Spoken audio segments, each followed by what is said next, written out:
Vamos passar, eu vou tentar correr um pouco com o tempo agora, porque tem bastante coisa para a gente olhar aqui. E a gente estava vendo sobre o Sermão do Monte, né? Aprove a Deus a gente interromper o Sermão do Monte e começar a analisar agora a pessoa de Jesus. Quem é Jesus? O que esse personagem tem a oferecer para a gente? O que tanto as pessoas falam dele? A gente viu no primeiro sermão que Jesus é Deus. Parece uma coisa meio óbvia a gente pensar essas coisas.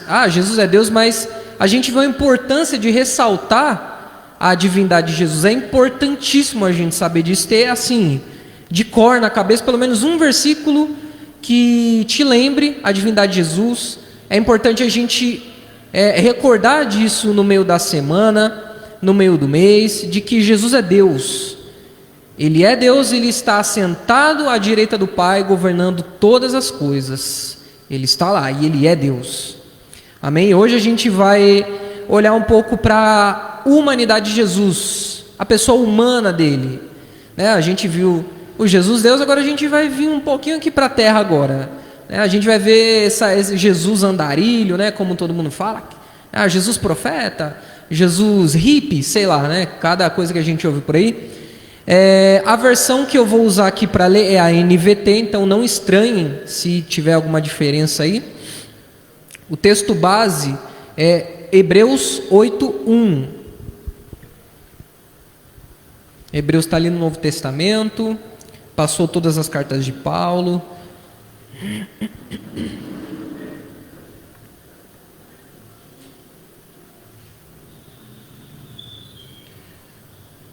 Hebreus 8:1. Amém, igreja? O mais importante é que temos um sumo sacerdote sentado no lugar de honra à direita do trono do Deus majestoso nos céus. Amém? Pode se assentar, feche seus olhos. Senhor, nós agradecemos esse tempo de meditação na Tua Palavra agora. Eu te peço que todas as pessoas que aqui estão, Pai, que ouçam a Tua Palavra e que o Senhor coloque isso na cabeça de cada um, Senhor. Porque é tão importante e ao mesmo tempo é tão perigoso falar do Senhor, que o Senhor traga esse temor aos nossos corações, o temor não só de falar, mas de entender quem é a Sua pessoa. Nos faça, Senhor, ser mais chegados a Ti conhecer não somente por palavras, mas e viver com o Senhor de fato. Viver com o Senhor, te conhecer realmente. Eu peço que o Senhor conduza aqui agora e que seja feita a Tua vontade. Amém.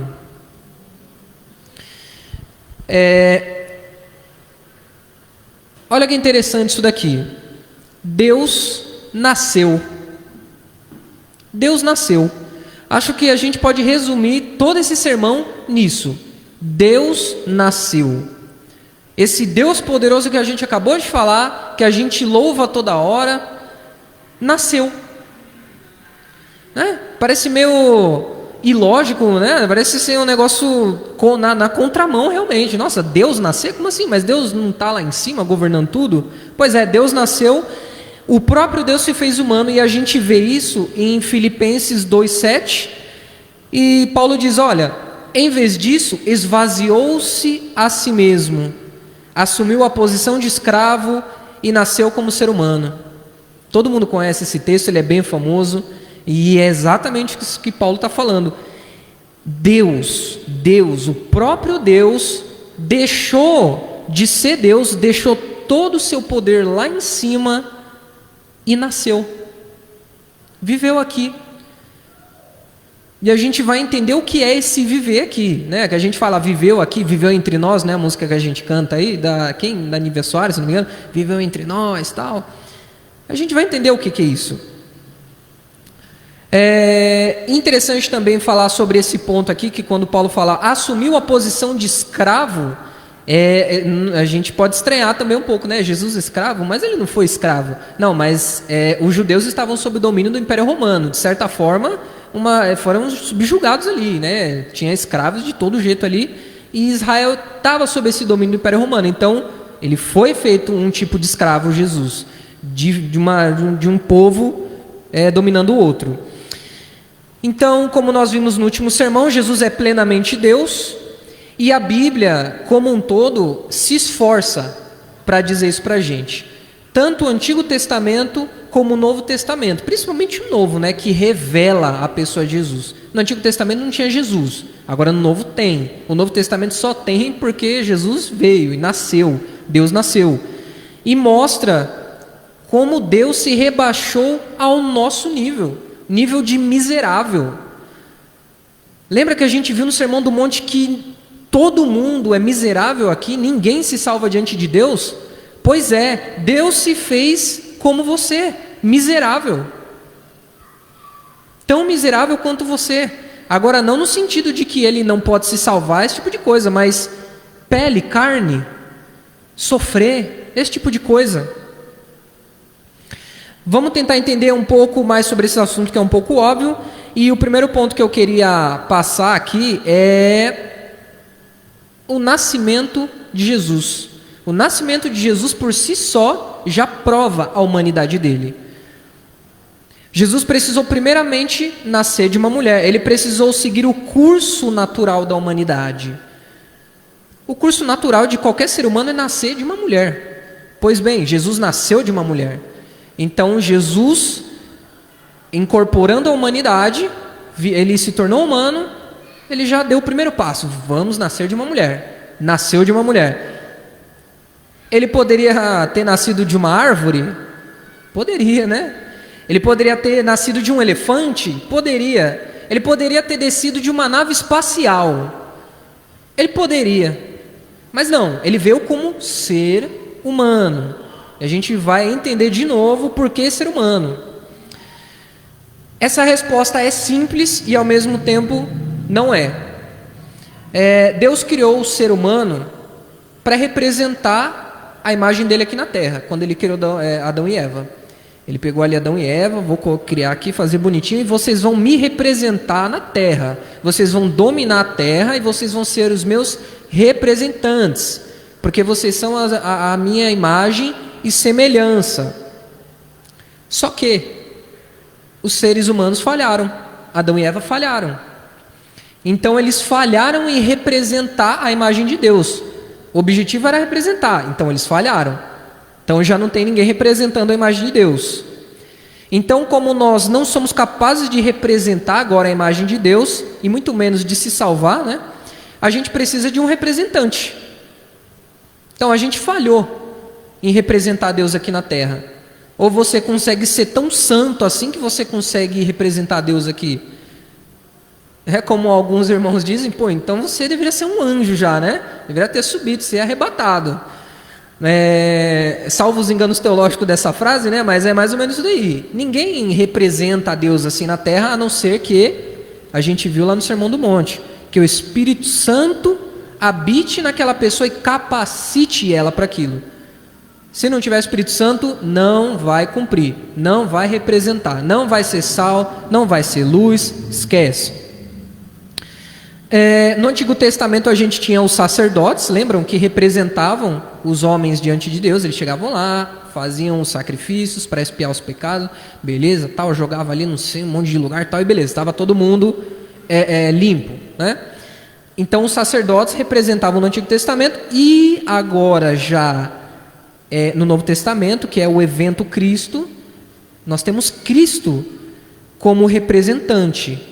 E olha que interessante, eu lembrei aqui agora que o autor de Hebreus, aqui dessa mesma carta, ele fala, olha, enquanto os sacerdotes do Antigo Testamento tinham que sacrificar dentro do templo, e só o que estava dentro do templo ali praticamente era limpo, né, o que era levado ali, Jesus morreu fora do templo como um cordeiro, ou seja, purificando a todos que estão fora do templo.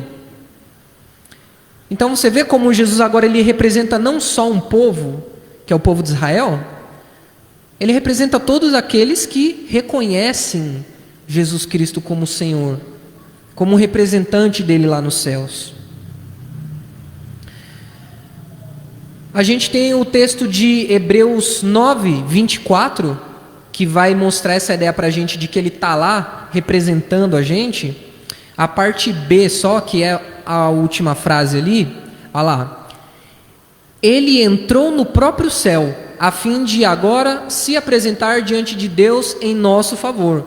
Então ele está lá diante de Deus para se apresentar em nosso favor. Ele está nos representando agora. Ele está por nós. Tem outro texto, Hebreus 4,15. Hebreus é uma carta que fala bastante disso, né? Não reparem. Hebreus 4,15. E a gente está passando por esses textos, hein, pastor? Hebreus 4,15. Nosso sumo sacerdote entende nossas fraquezas, pois enfrentou as mesmas tentações que nós, mas nunca pecou. Ele entende as nossas fraquezas, por isso ele nos representa diante de Deus. Jesus nasceu como ser humano porque nós precisávamos de um ser humano para nos representar diante de Deus. Sem isso não tinha como representar. Como é que vai chegar um cara lá no céu que nem sabe o que é ser humano? Não passou na pele o que é ser humano? Aí ele chega lá, faz aí um bem bolado aí, dá um jeitinho brasileiro aí, Deus, que tá tudo certo. Não, tinha que ser humano, tinha que passar pelas mesmas tentações que a gente, tinha que sofrer na pele o que a gente sofre todo dia. Agora ele chega lá e ele tem toda a autoridade, ele tem toda, vamos dizer assim, moral para chegar diante de Deus e falar, não, pode redimir esse daqui. Ele está pedindo perdão sincero e ele passou por tentações, ele fez isso aqui, só que eu passei por isso que ele passou, por essas tentações. Perdoa ele, Pai. É mais ou menos isso que acontece lá. A primeira criação do homem não deu certo, então nós precisávamos de um homem perfeito para nos representar diante de Deus. Nós precisávamos de um ser humano perfeito, porque era para ser perfeito desde o começo. Aí não deu certo. Então o representante perfeito falhou, então já não é tão perfeito agora, né? E quem que vai então chegar diante de Deus e intermediar esse treco aí? Tem que ser um ser humano perfeito. E para ser perfeito, somente a pessoa de Jesus Cristo, como ser humano, e não como Deus. O ser humano de Cristo. Outra coisa interessante para a gente passar bem rapidão aqui sobre essa humanidade de Jesus, é o ponto de vista do nascimento virginal. Jesus não poderia sair de forma seminal de um homem, aqui sêmen no caso, porque todos os homens que descendem de Adão seminalmente já vêm de um sêmen corrompido, porque já vem de uma pessoa caída. Por isso todos nós somos pecadores, porque a gente descende seminalmente de Adão. Entenderam essa parte? Então, se Jesus viesse seminalmente, a gente não ia ser salvo, simplesmente, porque ele está corrompido também. Por mais que ele lutasse para ser santo, ele já nasceu corrompido. A semente é pecaminosa. Então não daria. Então Jesus foi formado diretamente no ventre de Maria. Basicamente aqui Maria foi uma barriga de aluguel, né? O Espírito Santo gerou um sêmen ali e aí começou a nascer dali. Não poderia vir de um homem, mas precisava de uma mulher para ser humano. Outra coisa interessante para a gente falar sobre a humanidade de Jesus é que ele tinha sentimentos. Ele sentia as coisas. A gente não tem o fatídico episódio de Lázaro, quando Jesus chora, né? Tem até música dos Racionais aí, não é? Com essa parte. Jesus chorou. É mais ou menos isso. Lázaro morreu, Jesus era bem chegado, ele ficou sabendo que morreu, chegou lá, putz, vou chorar agora. Chorou. Jesus chorou, cara. Né? E hoje a gente tem uma cultura da masculinidade no nosso meio, principalmente brasileiro, né? De um homem não chora. Não, Jesus teria sérios problemas com isso. Não, cara, calma aí, não é bem assim, né? Jesus chorou, ele tinha sentimentos. Ele também se alegrou. Olha lá em Lucas 10, 21, é uma passagem que todo mundo lembra aqui. Vamos ler junto ali. Olha lá. Naquele momento, Jesus foi tomado da alegria do Espírito Santo. Foi tomado da alegria do Espírito Santo. E disse: Pai, Senhor dos céus e da terra, eu te agradeço porque escondeste essas coisas dos que se consideram sábios e inteligentes e as revelastes aos que são como crianças. Sim, Pai, foi do teu agrado fazê-lo assim.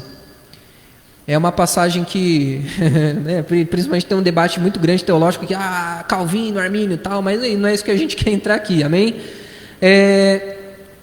Jesus se alegrou, e detalhe, olha com o tipo de coisa que Jesus se alegrou por intermédio do Espírito Santo. No Novo Testamento, principalmente a cultura judaica ali, quando fala de sábios e inteligentes, está colocando como uma pessoa arrogante.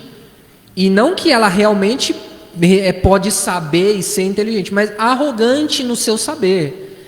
Ela acha que conhece muito, ela acha que é muito inteligente e não precisa saber de mais nada. Chega um cara ali para falar alguma coisa, sai daqui, você não sabe de nada. Esse é o sábio inteligente aqui. E aí Jesus fala, você escondeu, Pai, dessas pessoas que se acham arrogantes e inteligentes demais. E aí você revelou para os que são como crianças. Para os que são como crianças, tá? Não é para as crianças. E são como crianças aqui, no contexto principalmente greco-romano aqui, criança é um ser assim, que não tem muito valor naquela época. É uma pessoa assim, né? Pode ser descartável, pode ser que sim, pode ser que não, né? É tipo a mulher da época também, que era totalmente banalizada. Criança e mulher é mais ou menos isso daí. Descartável, né? Humilde. Então, quando Jesus fala criança, ele quer dizer isso. Então, Senhor, você pegou isso daqui e mostrou para as pessoas humildes que realmente acham que aquilo é para elas e falam, nossa, isso é para mim. Essas palavras que o Senhor está falando é para mim. E o Senhor escondeu para aqueles que se acham arrogantes demais. É com isso que Jesus está se alegrando. Ele se alegrou com isso. É estranho esse sentimento, né? Para a gente se alegrar com isso. Mas bem, Jesus se alegrou com isso. Jesus teve necessidades. Quem lembra aqui da mulher samaritana lá no poço? Mas é lá que adora ou é aqui, tal. Antes de toda dessa conversa, Jesus me chega ali no poço. E o texto diz lá em João 4,6, o poço de Jacó ficava ali, e Jesus, cansado da longa caminhada, sentou-se ao poço por volta do meio-dia. Jesus cansou. Que engraçado, Deus cansou. Deus cansou. O próprio Deus encarnado cansou, ficou alegre, ficou triste. E se eu falar para você que ele também fez o número 1 e o número 2, você ficaria escandalizado com isso daí? Isso faz parte do ser humano, não faz? Ele comia. Isso é ser humano. E tudo isso são provas que mostram que Jesus realmente foi ser humano. Ele desceu dos céus, deixou todo o seu poder e glória lá e virou ser humano como você. Você faz tudo isso daqui. E ele fez tudo isso daqui que você faz. A gente tem um monte de outros textos para mostrar, né, esses sentimentos de Jesus, mas não vamos ficar falando aqui, senão vai ficar até meia-noite aqui, né? Jesus não parecia ser humano, ele era ser humano de fato. E eu coloquei essa frase bem enfática para a gente, porque tem algumas vertentes não vertentes, né, mas tem algumas religiões tanto da época e hoje, que dizem que Jesus, ele parecia um ser humano, ou sei lá, ele era um ser evoluído. Então não era um ser humano, se é evoluído. Ser humano é ser humano. Pois bem, Jesus era ser humano, ele não parecia, nem foi mais ou menos, foi um protótipo ali, né, sei lá, não, ele foi ser humano do nascimento ao fim. Lembram que a gente até tinha falado dos gnósticos no último sermão aqui? Que falavam, não, Deus que é bom e a carne que é ruim. Então, esse Jesus aí que vocês falaram que viveu aqui não pode ser Deus que é bom. O bom e o mal não pode estar na mesma, né, não pode estar junto ali na mesma matéria. E o cristianismo veio totalmente contramão disso daí. E de novo na contramão. Porque também é um pensamento da época ali. Deus encarnado? De novo vocês cristãos com esse papo aí. Primeiro, Jesus, esse humano aqui é Deus. Agora Deus é homem. É a mesma coisa, é o mesmo dilema. E olha que coisa interessante, em 1 João 4, do 2 ao 3, é ruim, é extremamente ruim a gente negar a divindade, a humanidade de Jesus, negar que ele realmente foi ser humano. Olha o que está escrito: assim sabemos se eles têm o Espírito de Deus. Todo espírito que reconhece que Jesus Cristo veio em corpo humano é de Deus. Ou seja, se você tem o Espírito de Deus e reconhece que o Espírito de Deus encarnou, você é de Deus. Se você acredita que Jesus foi humano como você está sentado aí agora, talvez cansado do dia inteiro de trabalho, pois bem, você é de Deus se você entende isso. Versículo 3. Mas todo espírito que não reconhece a verdade a respeito de Jesus não é de Deus. Esse é o espírito do anticristo, sobre o qual vocês ouviram que viria ao mundo e de fato já está aqui. Naquela época o espírito do anticristo já estava, então esquece esse negócio aí de que o anticristo vai vir ainda. Não, já está o espírito dele aqui, o espírito. E às vezes a gente tem, né, essa sensação de que, nossa, quando a gente vai falar de Jesus, a gente tem essa imagem realmente de uma pessoa muito distante da gente, né? Quando fala de Jesus parece que é um negócio que, nossa, está muito distante da gente, acho que ele não existiu mesmo desse jeito aí que estão falando, ele não é tão humano assim, né? Não, ele é tão humano assim. E negar que ele foi tão humano assim é o espírito do anticristo agindo na tua mente. Então, muito cuidado ao pensar sobre a humanidade de Jesus. Por isso que no começo da oração eu disse que é perigoso falar sobre a humanidade de Jesus. Falar sobre a pessoa de Jesus é extremamente perigoso. Qualquer afirmação que a gente possa fazer, a gente está pecando contra Deus. Eu separei 2 afirmações de um teólogo que eu li antes de formar aqui o sermão. O John Gondig, Teologia Bíblica. Presta atenção nisso daqui. Jesus é um conosco em nossa humanidade pecadora, embora em seu caso específico ser carne não implique pecaminosidade. Olha que interessante, Jesus é um com a gente, na mesma carne que a gente. Só que ele ser um e ser igual a gente como ser humano não quer dizer que ele é pecador como a gente. São coisas diferentes. E ele não é pecador como a gente porque a gente viu que ele não descende seminalmente de Adão. Mas a gente sim. Então na parte de ser humano ele é igual, mas pecador nós somos. E ele não, ele é totalmente santo. Da mesma forma que Jesus é um conosco em nossa humanidade pecadora, também o é em nossa humanidade sofredora. A gente não tem o texto de 1 Coríntios quando fala que o Espírito geme junto com a gente? O Espírito Santo geme com a gente. E não é só com a gente, é com toda a criação.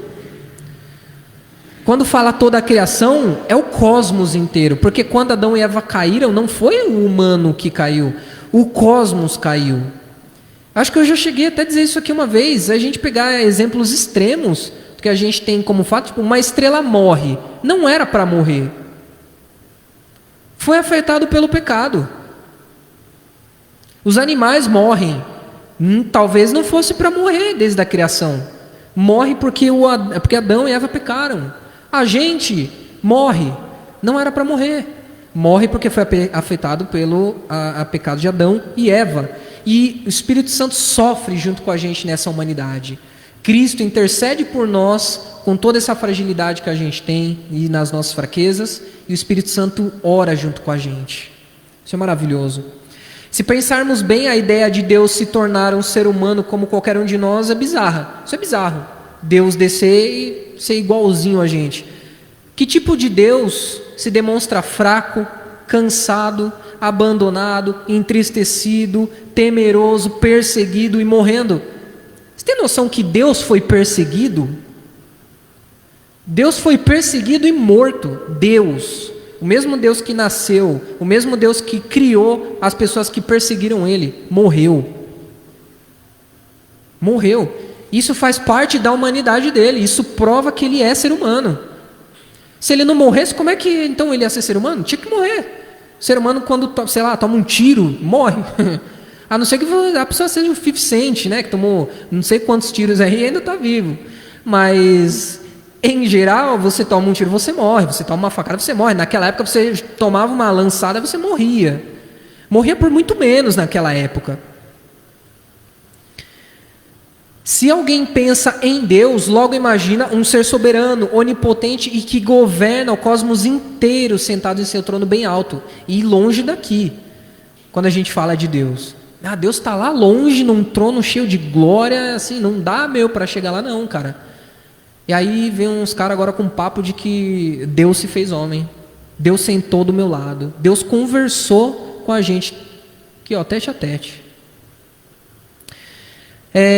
Uma coisa interessante, para os judeus da época, Deus se fazer homem também não é uma novidade, tá? Então, quando aparece Jesus ali, os caras começam a falar, pô, Jesus é Deus. Não é uma novidade para os judeus. Deus já se fez carne no Antigo Testamento. Isso em diversas vezes aparece. Agora, o grande debate que tem ali que você vai ver é se Jesus é a personificação de Deus. Se Deus está encarnado na pessoa de Jesus, e não se Deus pode ser um ser humano. Isso já tinha, isso era normal para eles. E isso foi a principal perseguição de Jesus. Pô, o cara vem aqui e fala que é Deus. E ainda quer falar que a gente está tudo errado aqui. E fala que é Deus. Vamos matar. E mataram. Diante de todos esses mistérios da pessoa de Jesus, a gente vai precisar retornar para o texto de Hebreus 4,15. Nosso sumo sacerdote entende nossas fraquezas, pois enfrentou as mesmas tentações que nós, mas nunca pecou. De novo esse texto, a gente vai ter que circular por ele. Não tem como falar tudo que esse texto fala, mas a gente precisa pelo menos meditar um pouquinho nele aqui agora. Jesus é o Deus que criou você, mas perceba que Ele não criou as coisas e largou tudo. Ele não simplesmente fez o homem e largou ali, né? Às vezes, até como era a ideia dos gregos e os romanos até da época, né? Eles estão lá no Olimpo e, sabe, sei lá, eu desço ali quando precisar. Não, é bem diferente. Deus criou a humanidade e participa, sofre junto com a humanidade. Ele não deixou a gente largado assim. Jesus criou tudo e se tornou uma criatura. Quando nós estamos sendo tentados, Jesus sabe como é ser tentado. Não quer dizer que ele caiu em tentação, mas ele sabe o que é ser tentado. Ele teve as mesmas tentações que a gente. Você é tentado com dinheiro? Jesus foi tentado com dinheiro. Você é tentado com a pornografia? Jesus foi tentado com muitas mulheres. Porque se ele passou por todas as tentações que a gente, ele sabe o que é ser tentado. Ele sabe o que é isso. Se você passa por alguma tentação de odiar uma pessoa, não gosta daquela pessoa, Jesus passou pela mesma tentação que você e não caiu. Isso não quer dizer também que a gente não vai mais pecar. Jesus é um tipo de exemplo que a gente tem que seguir.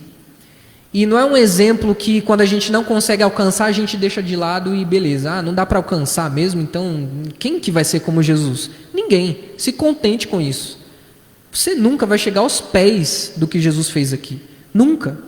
Mas ele é um exemplo a ser seguido. Você tem que mirar nele, independente de você estar andando até ele, tropeçar, trupicar, cair, arrebentar a cara no chão. Você vai erguer a cabeça, vai continuar olhando para aquele ponto e vai seguir até ele. Não importa o que aconteceu.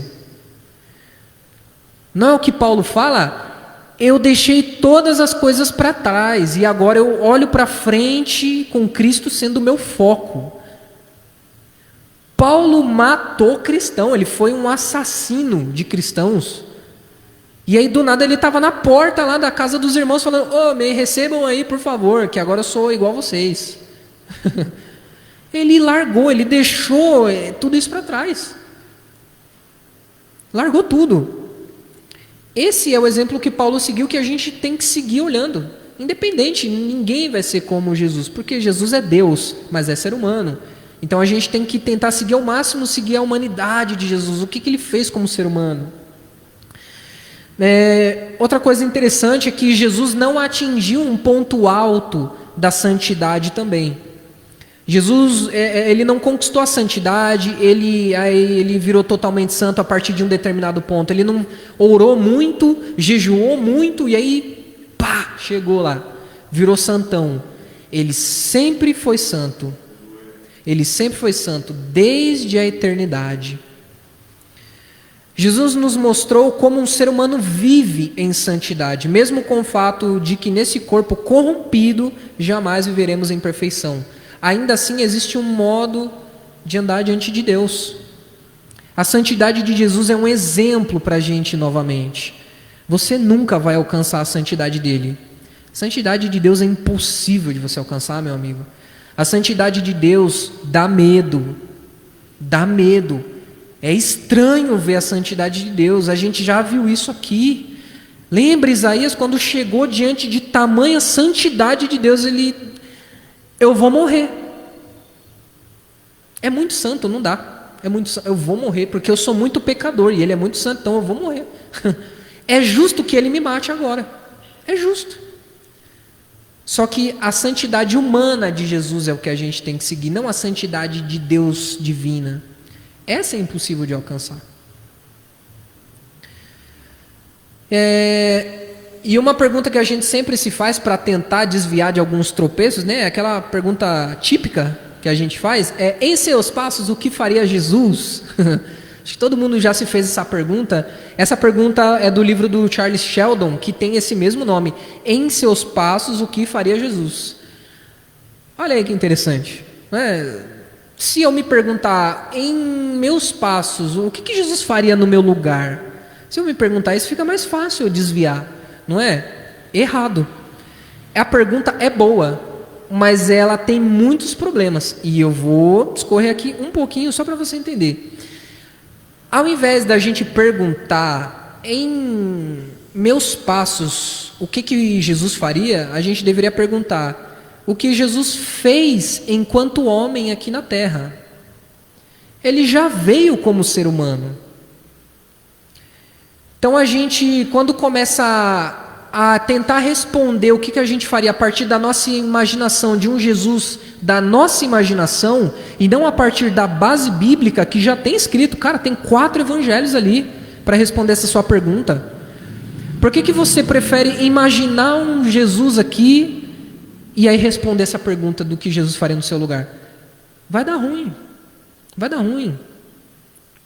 Jesus primeiro não veio da sua cabeça, e Jesus provavelmente vai contrariar tudo o que você pensa, porque Jesus normalmente faz isso com a gente. A gente vem com uma preconcepção, a gente vem com uma ideia já ali formada, e Jesus vem e fala, não é assim não, cara.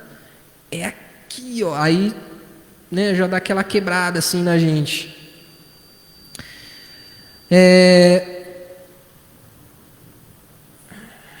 Eu vou usar aqui o último texto, que é o texto de Filipenses 2, do 5 ao 11.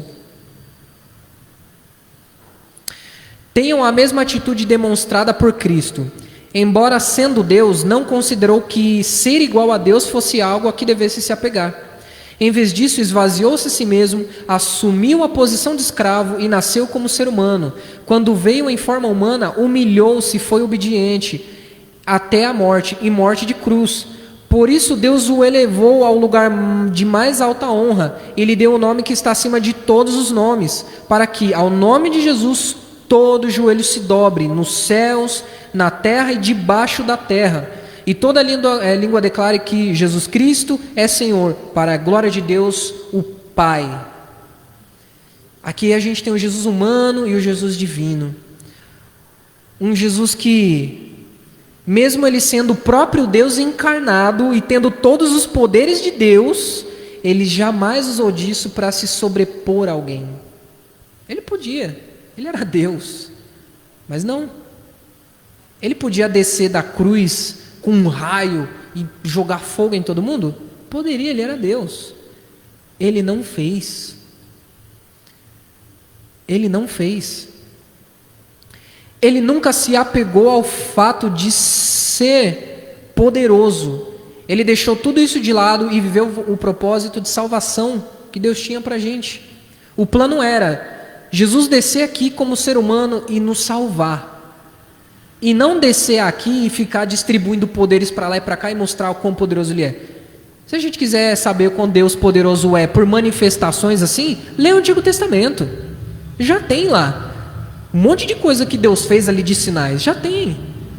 Aqui é outra coisa, o plano é outro. É mais profundo. Esse corpo de Cristo que morreu e que representa o nosso corpo, que também morrerá, hoje nos representa de outra forma. Jesus está com o seu corpo glorificado, que nos mostra como será o nosso corpo um dia. Jesus morreu com o corpo humano, e isso mostra que a gente também vai morrer, porque nós somos seres humanos, a gente vai morrer como Ele morreu. Não talvez crucificado, mas a gente vai morrer, faz parte.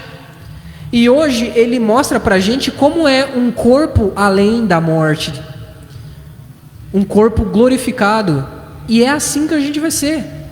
Jesus, quando ressuscitou com o corpo glorificado, vigoroso. Esse vai ser o nosso corpo também. O corpo de Jesus é o exemplo de como nosso corpo vai ser. Aquele é o plano de redenção. A gente morre, mas depois ressuscita com aquele corpo.